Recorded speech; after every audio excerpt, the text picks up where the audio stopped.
do not. Do you consider your cohabitation with Sandra Cataldi to be that of a normal married cohabitation? I think it is normal, but not identical to the majority of living arrangements. So it is not a normal situation?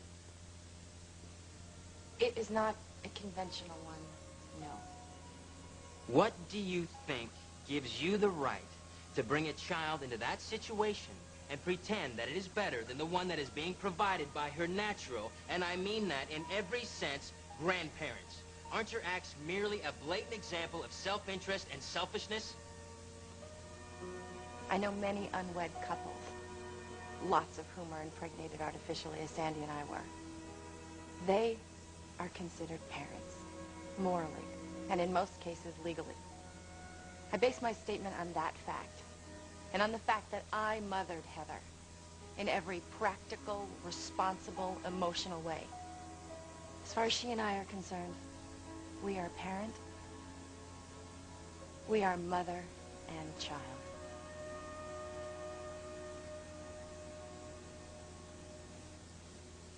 Did Sandra Cataldi have a will, Miss Nelson? No, she did not. Why not? Probably because I didn't encourage her to. I thought it would be detrimental in fighting her disease. Well, that's very convenient. What makes you so sure that Sandra Cataldi even wanted you to have this child? Your Honor, if I may, I'd like to propose that that question might best be answered by introducing item E into evidence.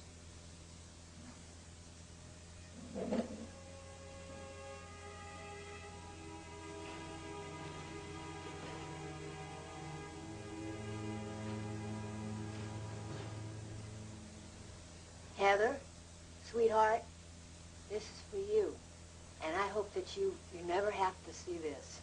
But just in case, I want you to have something from me other than the life that I gave you. And I want you to know that Janine and I wanted you so much. And you were more than we ever could have dreamed for. My precious little girl. I'm sorry about not supplying you with a father, but I hope that someday you'll understand that that's not part of who I am. And I am leaving you with a wonderful person to love. We've been together from the moment that you were conceived, and we will always be together. So, love me as she loves you, and respect her, and make her proud of you. I leave your future happiness in her hands. And forgive me, my little one, if I have to leave you. But know that no matter where you are, I will always be with you and love you forever and ever and ever.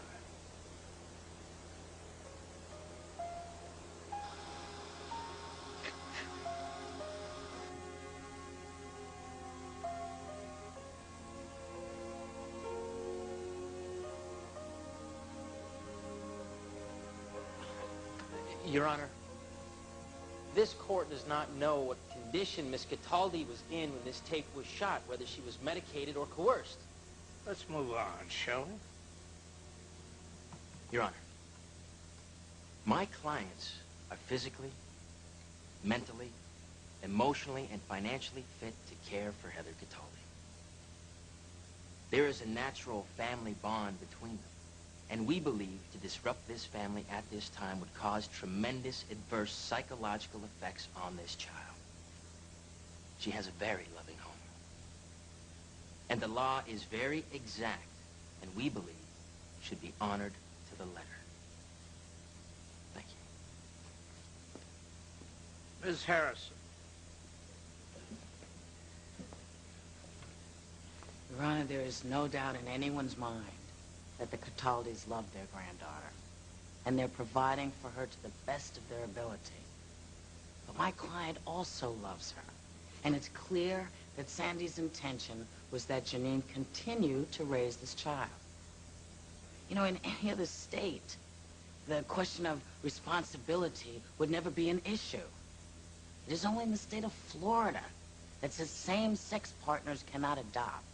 And while it's certainly my wish that someday we will be able to repeal the laws which still deny homosexuals their full civil rights, that's not the business of this courtroom today. And in order to see clearly, we must focus on the individual case before us, the case of one individual parent and one individual child. And if you ask Heather Cataldi who her mommy is, this is her mommy.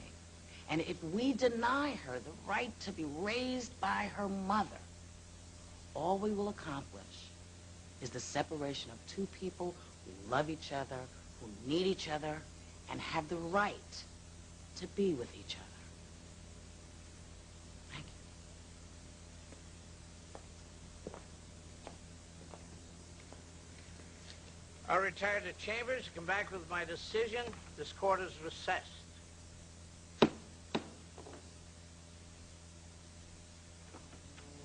All rise.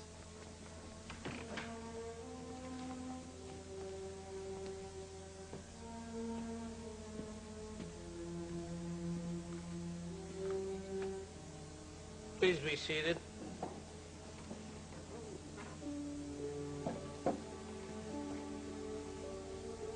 No evidence has been presented in these proceedings to suggest that the plaintiff, Janine Nielsen, is anything but a fit and loving parent. Concurrently, there is no evidence that Evelyn and Frank Cataldi have acted out of anything but love and devotion to their granddaughter. Much has been made of the plaintiff's sexual orientation. Personally, I believe that if you engage in a homosexual relationship, you forfeit much. Specifically, you ought not to have children. It complicates a very legally spotty landscape. As far as this case is concerned, a child has already been born. The only issue to be weighed is what is right for this child. The state of Florida holds that the bond of blood takes precedence over all other bonds. And quite frankly, I support that. However, the testimony in this courtroom, especially that of the child's deceased mother, can lead to only one conclusion: that a maternal bond exists between Janine Nielsen and Heather Cataldi. It is the opinion of this court that it is in the best interest of Heather Cataldi that she be returned immediately to the legal custody of Janine Nielsen. Such custody is awarded today. It should be carried out in its entirety and as expediently as possible. This court is adjourned.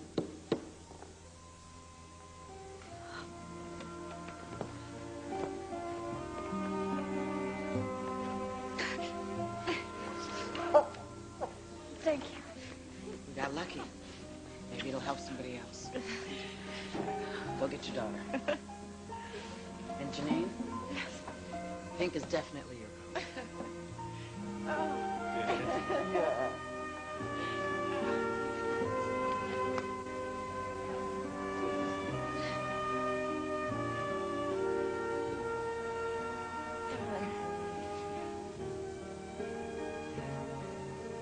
She's your grandchild.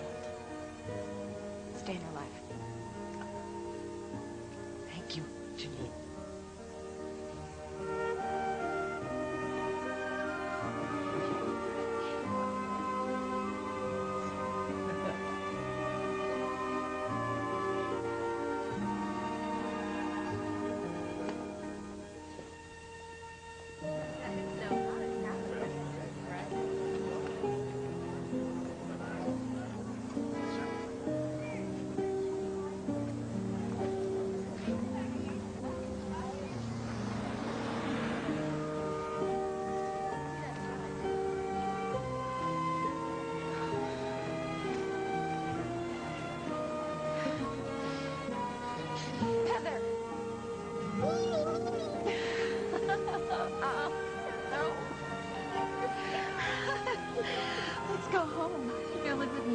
now on.